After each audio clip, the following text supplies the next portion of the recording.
আসসালামু আলাইকুম প্রিয় দর্শক, আপনারা কেমন আছেন? যে যেখান থেকে আমার ভিডিওটা দেখছেন আপনারা ভালো থাকবেন, সুস্থ থাকবেন, এটাই আশা করি। ছিম অনেক উঠিয়ে নিয়েছিলাম, কিন্তু আবারও ছিম আমি ভেবেছিলাম মরে যাবে, কিন্তু না, আবার নতুন করে ফুল আসছে, আবারও ছিম আসছে।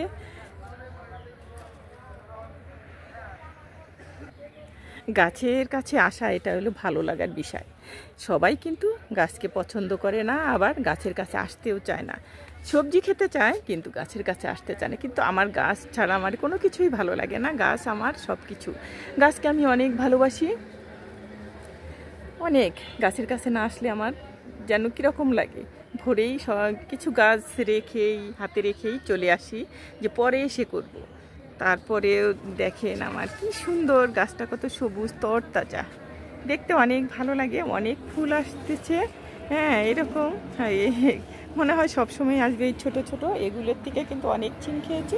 এগুলো আবার ছিম, এগুলো ছিম আমার অতভাবে ওইভাবে আমি খেয়াল করিনি, কিন্তু এইবার আমি খেয়াল করছি যে ছিম যে ফুল আসে তারপরে ছিম উঠাই, তারপরে কিভাবে ছিম ধরবে এটা বলি, কিন্তু দেখি যে না, ছিম যে আসে ওইখান থেকেই আবার কুশি নিয়ে আবার ছিম চলে আসে।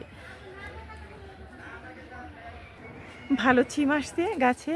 আমি ছিম খেয়ে তো অনেক খেলাম, ভেবেছিলাম যে মরে যাবে গাছটা, এখন না, একটু একটু আবার সবুজ হচ্ছে। এতদিন কিন্তু লাল ছিল, লাল লাল পাতা হয়ে ঝরে গেল, ভাবেছিলাম পুরনো হয়ে গেছে গাছগুলো, এখন মরে যাবে, কিন্তু না, আবার নতুন করে ফুল আসছে, নতুন করে।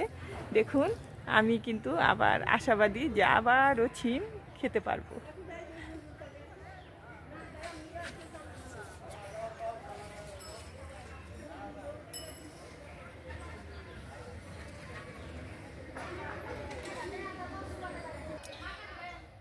নিচেও কুশি নিয়ে দেখুন ছিম আসছে কি সুন্দরভাবে। এই তো, এই তো, এগুলো কিন্তু নিচের কুশি, কি সুন্দর। আমার ভাবি যে আমার ছিম গাছে এত ছিম আসে, আসলে কি প্রত্যেক দিনই সকালবেলায় পানি দেয় আর সন্ধ্যায়। সবাই এসে বলে, আপু আপনার ছিম গাছ তো অনেক আগে হয়েছে, অনেক আগেই ছিম খেয়েছেন, এখনও আবার ছিম। হ্যাঁ, পাতাগুলো যেগুলো মরে যাচ্ছে ওগুলো আমি ফেলে দেই, তারপরে ঝরে যায় আমি ঝাড়ু দিয়ে ফেলে দেই। বাগানটা আমার শখের, আমি শখ করে করেছি। প্রত্যেকটা জায়গায় ছিম এরকম, কিন্তু আমি তো ওইখানে যেতেই পারি না, ভিতরে যেতেই পারি না, উঠাতেই পারি না, ওগুলো বুড়ো হয়ে গেছে হয়তো এরকম। ভেবেছিলাম শশা গাছ মরে যাবে আর হয়তো ধরবে না, কিন্তু না, এখনও ধরছে, এখনও এই তো শশা আসছে। এটা হলো, এখানেও ছিল কয়েকটা, কিন্তু উঠিয়ে নিয়ে গেছে ক্যামেরার বাইরে। আমি শুধু যখন ভিডিও করি তখনই শুধু ভিডিও হয়, তারপরে তো ওদের তো উঠিয়ে নেয়, তখন তো ভিডিও হয় না। তারপরে এখানে দেখুন সুন্দর একটা শশা আসছে, কত সুন্দর। ওখানেও আসছে ছোট, এগুলো একটাও মরে না, এগুলো সব থাকে।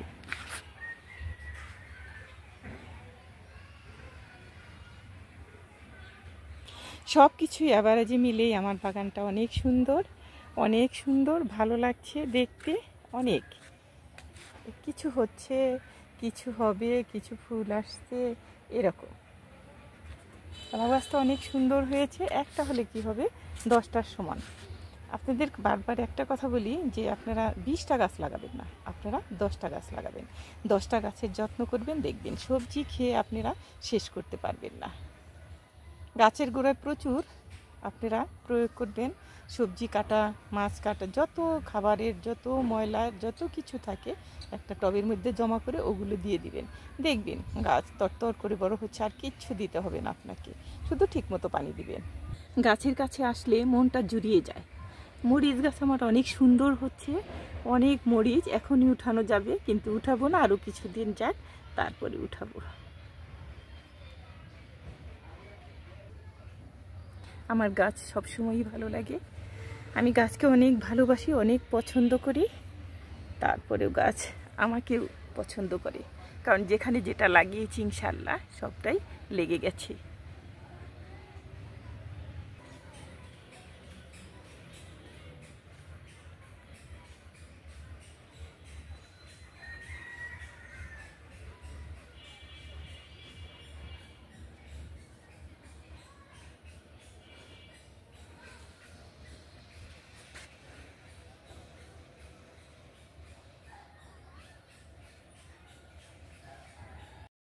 অ্যালোভেরা গাছ আমি লাগিয়ে দিয়েছি।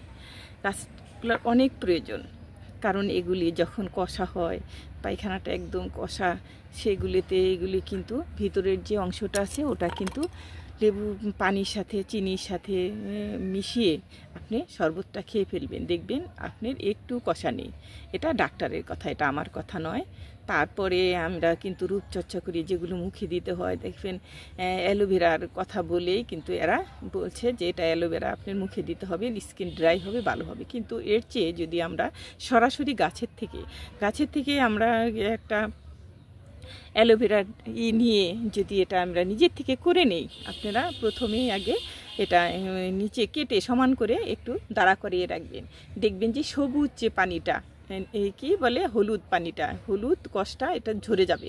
ঝরে যাওয়ার পর অনেকের মুখে চুলকায়, তারপরে হলো অ্যালোভেরা দিলে তারপরে তা এলো ফুলে যায় বা ছোট ছোট গোটার মতো উঠে এরকম, কিন্তু তা হবে না। ওটা হলো আপনি যখনই অ্যালোভেরাটা কাটবেন অন্ততপক্ষে 3 ঘন্টা আপনি এরকম দাঁড়া করে রাখবেন, হলুদ যে কষটা সেটা পড়ে যাবে। তারপরে আপনি ওটা আপনি এই ভিতরের অংশটা বের করে যেটার সাথে চিনি হোক, মধু হোক, লেবু হোক, কাঁচা দুধ হোক বা দই হোক, যেটার সাথে মিক্সড করে আপনারা দিবেন চুলে অথবা আপনার স্কিন বোঝায় যে মুখ, হাত, গলা, এগুলিতে দিলে দেখবেন যে আপনার স্কিনটা এত সুন্দর হয়েছে, একদম চকচক, কোনো ময়লা কোনো কিছু নেই, উজ্জ্বলতা বাড়বে আর কি দেখতে। চুলের মধ্যেও কিন্তু তাই, চুল বাঁধলেও কিন্তু চুল খসে যায়। এখনকার মেয়েরা কিন্তু চুল খুলে রাখে। কেন খুলে রাখে?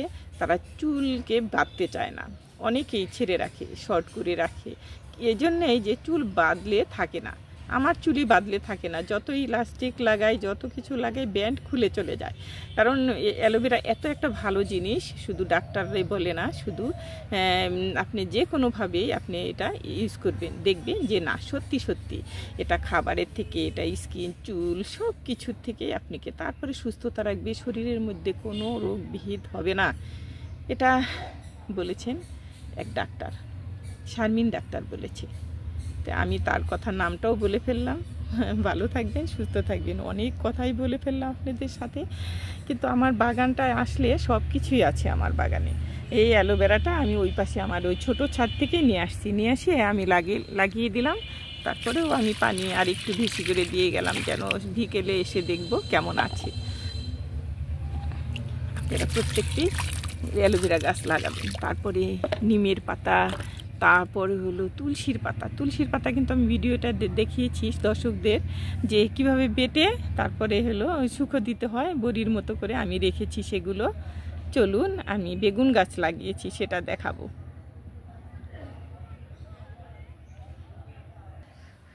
গাছটা লাগিয়েছি আমি, একদম ছোট ছিল, 15 দিন হয়েছে এরকম। তারপরেও আমি এই গাছে কিন্তু হাত দিইনি, কিছুই করিনি। এখন দেখি ভেবেছিলাম গাছ হবে না, গাছগুলো হয়তো আস্তে আস্তে মরে যাবে। তখন দেখলাম যে না, কুশি নিয়ে পাতাটা সুন্দর হচ্ছে। তারপরে আমি একটু মাটিটা আলগা করে দিলাম। এখানে কিন্তু A to Z পর্যন্ত আপনার সার প্রয়োগ করা হয়েছে, গোবর, তারপরে পচা যত খাবার, যত কিছু, সেটা তো জৈব সার, সেগুলি দেওয়া হয়েছে। এটার আর দরকার পড়বে না। সেই জন্য গাছটা একটু আপনি হালকা করে একটু নাইফ অথবা কাঁচি দিয়ে আপনি গোড়াটা একটু হালকা করে দিবেন। এখানেও হয়েছে আমার, আমি এখানে দিয়ে যাচ্ছি। এভাবে মাটিতে একটু নিচের থেকে এভাবে দিবে, এভাবে, কারণ গাছ লাগাতে অভ্যাস হয়ে গেছে। ছোট্ট সময় থেকে গাছ লাগাই আব্বুর সাথে। আমার আব্বা যখন অফিস থেকে আসতো, আমার আব্বা তখন সে তার ড্রেস না খুলে, কমপ্লিট ড্রেস না খুলেই সে আমাদের জমিতে যেত। আমাদের বাসার সামনে যে রাস্তা, পাকা রাস্তার ধারেই জমি অনেকগুলো, কিন্তু জমিতে যেয়ে আগে জমিটা দেখতো। দেখার পরে আমার আব্বু নিজের হাতে লেবার দিয়ে সব কিছু করতো, নিজের হাতেও সে গাছ লাগিয়েছে। তার এত সব, গাছ না লাগালে তার ভালোই লাগে না। এখানেও দেখুন গাছটা কত সুন্দর হয়েছে। মাটিটা আপনারা এইভাবে একটু উঁচু করে এইভাবে আপনারা দিবেন, গাছে যেন একটু নিঃশ্বাস নিতে পারে। এটা আমি সবসময় প্রত্যেকটা প্রায় ভিডিওতেই বলি যে আপনারা গাছ যদি মাটি যদি দেখেন আলগা থাকে, তাহলে বুঝবেন যে গাছ সুস্থ আছে, তারপরে গাছের প্রচুর খাবার আছে। আর যদি দেখেন গাছ কোচা দিয়েই শক্ত মাটি, তাহলে বুঝবেন যে গাছে খাবার নেই, কোনো কিছুই নেই, গাছ প্রয়োগ করতে হবে খাবার। তারপরেও আমি পানি 2বার দিই। এখন তো টানার সময়, সকালে দিয়ে গেলাম, তারপরে ওদের দেখা যায় যে বিকেলে সন্ধ্যার আগে ওই সময়টায় আমি এসে পানি দিয়ে যাই। তবে আপনারা ভালো থাকবেন, সুস্থ থাকবেন। চলুন আর একটু ঘুরে আসি ছাদটা। আলহামদুলিল্লাহ, আমার লাউ গাছটা প্রচুর সুন্দর হচ্ছে। তারপরে আবার লাউও চলে আসছে। এটাই দেখুন, এই তো এখানে আসছে, তারপরে এখানেও চলে আসছে। এই তো দেখতে পাচ্ছেন, এই তো, তারপর এখানেও চলে আসছে। দেখুন, ভালো থাকবেন, সুস্থ থাকবেন। আপনারা নিজেকে টেক কেয়ার করবেন বেশি বেশি, তবে সে সংসারটা সুস্থ থাকবে। দোয়া করি আপনারা সুস্থ থাকুন। আমার ভিডিওটা আপনারা কষ্ট করে প্রচুর দেখেন, আমি এটা বলতে পারবো গ্যারান্টি করে, কারণ আপনারা প্রচুর না দেখলে আমার এত ভিউ হয় না। তবে প্লিজ প্লিজ আমাকে যারা নতুন দেখছেন তারা আমাকে লাইক দিয়ে সাবস্ক্রাইব করে দিবেন। আর যারা করেছেন সাবস্ক্রাইব, তাদের আমি অন্তরের থেকে অনেক অনেক দোয়া ও ভালোবাসা দিয়ে গেলাম। ভালো থাকবেন, সুস্থ থাকবেন। আল্লাহ হাফেজ।